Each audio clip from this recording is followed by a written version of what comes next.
We're talking to Norman Provaux. He's known in Myakka City as Mr. Telephone years ago before he retired. Norman's 83 years old, and he's been in the Myakka area all of his life.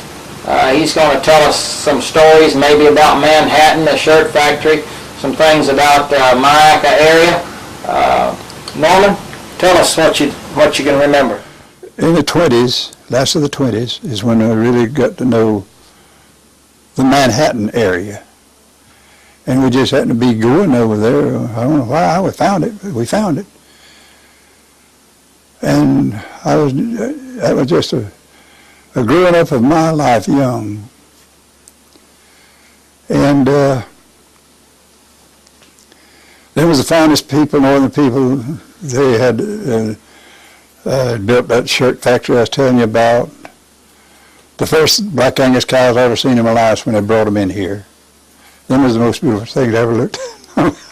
Especially I seen them big old Georgia, Florida cows out like that. And them Hampshire hogs. And I guess it was about 1930. About 1930, because everything was busted in 29, I think it was. And Mr. and Ms. Kidder, where they call that Rutland's house now, that's where they lived. And they bought me the first new pair of overalls I ever owned in my life. And no shoes, but I had a pair of overalls. And they were really just fine people. And then around 1930, I remember the morning Mr. Kidder killed himself. They lost everything they had. All them people did. And then people all kept going back north. All them fine houses, and everyone was gone, burnt down through these years. But Manhattan was the most enthusing to me than anything else I ever knew coming up. Then in the 30s, I had to start dipping all the cattle here in Florida. And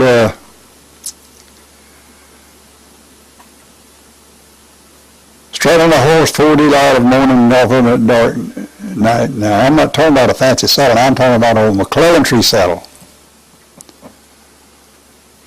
And your behind didn't have no feeling in it. Sitting in that saddle so much, it's numb. You wouldn't sit there all day. Well, but anyway, things went on in the dipping. That was some hard times. There was a big crew of us, anywhere from 12 to 15, maybe sometime 18.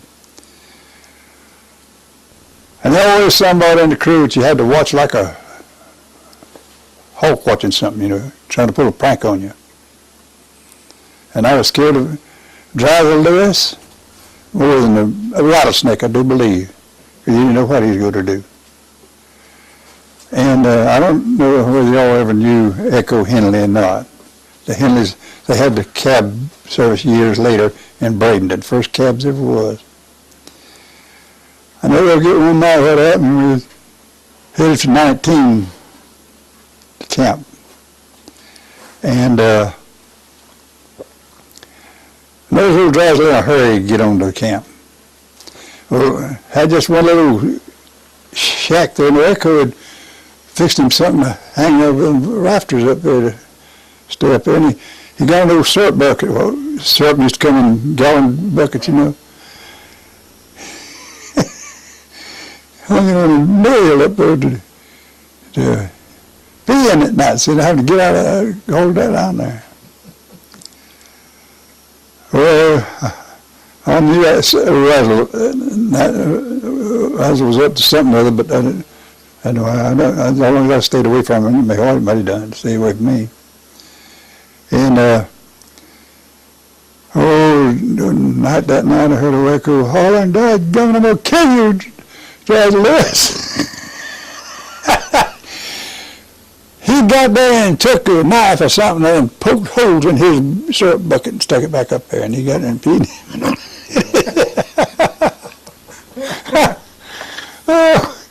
Oh boy. It's like, for instance, Mr. Jim Coker was mail carrier from out here.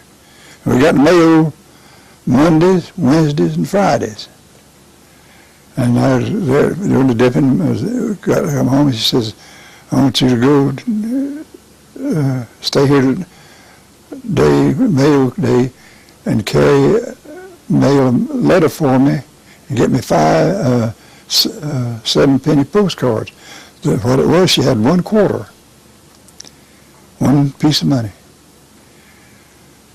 and the mail.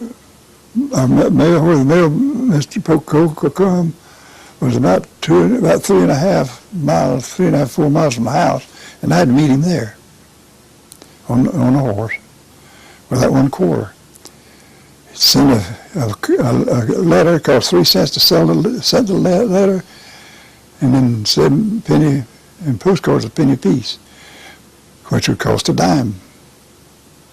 I gave him that quarter. And I gave him the quarter and gave him the letter and all. And he gave me 1 dime, he gave me 2 dimes, and he gave me a nickel. I didn't say nothing. I took it. And I got home, and it was right at dark when I got back home. Mom was still cooking supper. And I said, "Look here, Ma," I says, "sent that letter off and got 7-penny postcards, and I got 3 pieces of money, but it's still 25 cents. I put it on the table." And she come over there, and she took that 1 dime and sent it over, that other dime sent it over, that other dime sent it over, that other nickel. And she said, "You see Mr. Coker make that mistake?" I said, "Yes, sir. Yes, ma'am." And when my mom started doing like that, something was wrong. She went over to the other corner of the wood stove, and there's a wooden keg there with all switches in it. Got one out and tore my behind up like new ground. And I told him, got to eat, and I said, "I'm supposed to meet down at a certain place, the crew." He said, "No, you're going to stay to the next mail day coming." I said, "I won't be able to find them." He said, "You'll find them." So I wondered why I was going to stay there. But the next mail day come, I found out. She gave me that dime. She said, "You meet the mail, Mr. Coker, give him that dime." And I started off, I was going to go get a saddle a horse, and no, you go walk. And he walked back. And he started to go, she says, "Tell Mr. Coker you're nothing but a thief and a liar." I said, "Yes, ma'am." I started to walk on. She says, "Wait a minute, come here." She says, because I said to myself, "I'm going to go tell him." And she knew I wouldn't go tell him. She says, "You tell Mr. Coker, write down on a piece of paper the exact word you tell him and sign it. That'll stop you from sucking eggs right there." Now that helped me grow up. I didn't realize it then, but that helped me. Was a cattle bar come through, trying to buy some 2-year-old, this was before the Burmers come in, 2-year-old steers and heifers. And Ma asked, I wonder how many about them are in. Ma asked me, he said, "Son, you got any idea what I got?" I said, "No." He said, "It's all right." Says, "Gather what you got and drive them to the railroad track at Paris." And that was a long ways. And so I gathered a certain date when I had to be there. It was a couple of months or so or something. I don't remember now. But I got them. It come time to go. Me and my sister. And we had a mule, a Jenny mule. You could put a saddle and bridle on her, and she'd drag all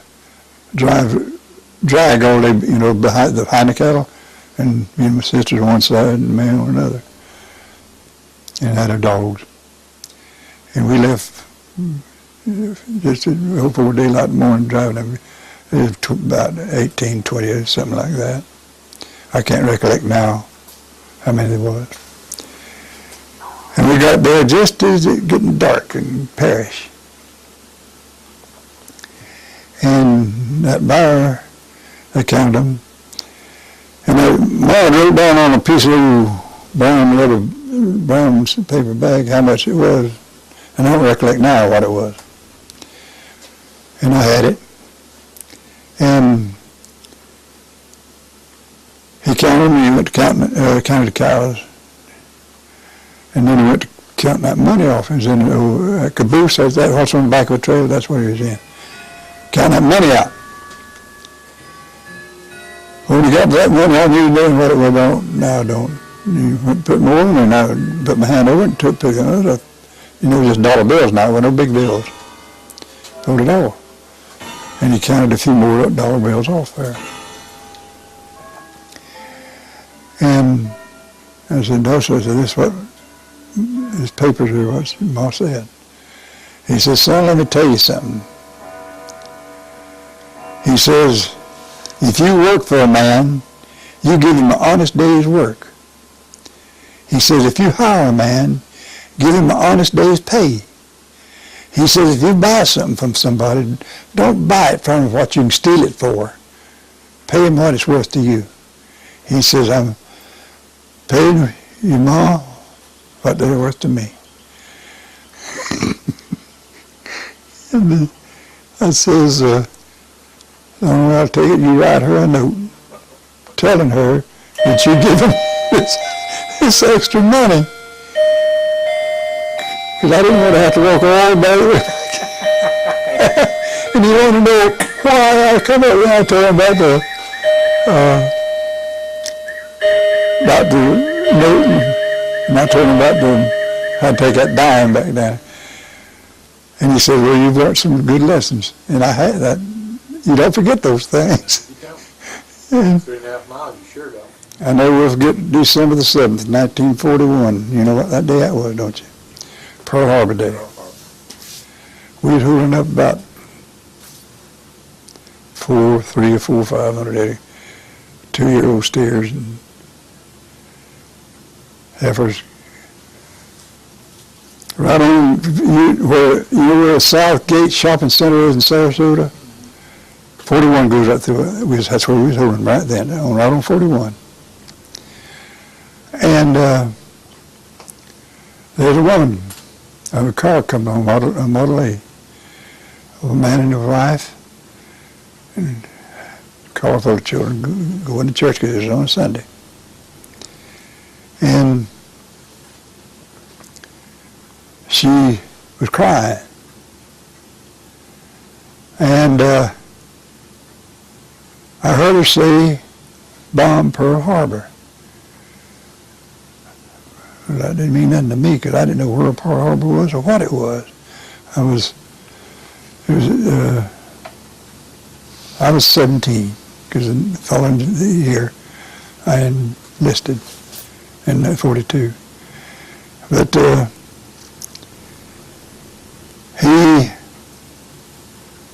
I got on over to old Slim Rebels or Blues, isn't it? Yeah. He's from Arcadia. He was about 9 ounces tall and about that big around all the way up and down. And his left hand was off from there bull riding. And I asked him, I said, Slim, what's Pearl Harbor? He looked down on the ground, and he looked way off, and he looked back off this way, looked down on the ground, and he looked at me and said, I don't know. He was as puzzled as that was. Well, I looked for Mr. Van, kept riding a little further. I said, I was out of place. And I finally found him. And the time I got there, he said, son, you out of place? I said, yes, sir, I got to ask you something. He said, all right. I said, what's Pearl Harbor? And he told me it was a naval base. And where ships come in. I said, well, where in the world is that? And he says, in Hawaiian Islands. And I said, oh. I started to go back and said, what'd you ask me all that for? Because he knew I didn't know what I was talking about. I said, a woman said they bombed Pearl Harbor. And he said, oh my gracious alive. And I said, yeah, but is that bad? He said, yeah, it's bad. I said, well, that's a long ways from here. It ain't gonna bother us. And I started going. He said, wait a minute. He come, my hands on that old saddle horn. He come up there and put his little rough hand on my hands. He said, son, it will affect you. And he said, I'll be praying for you. And that following year, I enlisted in the Marine Corps. I knew, as far as names is concerned, I knew Turpentine Stills. Is that what you're trying to still? Yeah. That's what my pa was. He protected him, workers on the Marines riders, protecting them, his blacks. I remember when some blacks used to live in Mac City years and years ago. Picture someplace of the Turpentine Still. siding there in Myakka someplace. I've seen it, but I don't have one. But yeah, the blacks would do the turpentine dipping and. They done the they put what they call it, cat face, them things, you know, with the, and they done all that work. And I like to got my doom on Iwo Jima. But anyway, I had a lieutenant. I know now that he was a Christian. Because you didn't have to just bow down to him and everything. You didn't have to salute him and everything. Unless some big guy, officers come up, you knew what to do. And when we come back in that, I guess it was 1st of 46, and it was in San Diego, and when we left, we separated, he come over and asked me, he says, he's from Mississippi. He says, Gator, what you gonna do when you get out? I said, go back to working cattle, I guess. I said, what you gonna do? He says, I'm not gonna raise no more children. You know what he was referring to? We thought he was an old man. He was about 28, 29 years old. Of losing so many, you know, in combat. We was in, anyway, to Saipan. Four invasions together. And losing all of them, you know, that gets to you. Still does me. But anyway, I married a Christian girl when I come back. And she led me to the Lord. That's the greatest thing that ever happened to me. That's the greatest thing that can ever happen. And what I'm telling you about, what those things happened about having to take that dime back, you know, the cattle dime, Mr. Van, that helps you grow up on a hurry. Lessons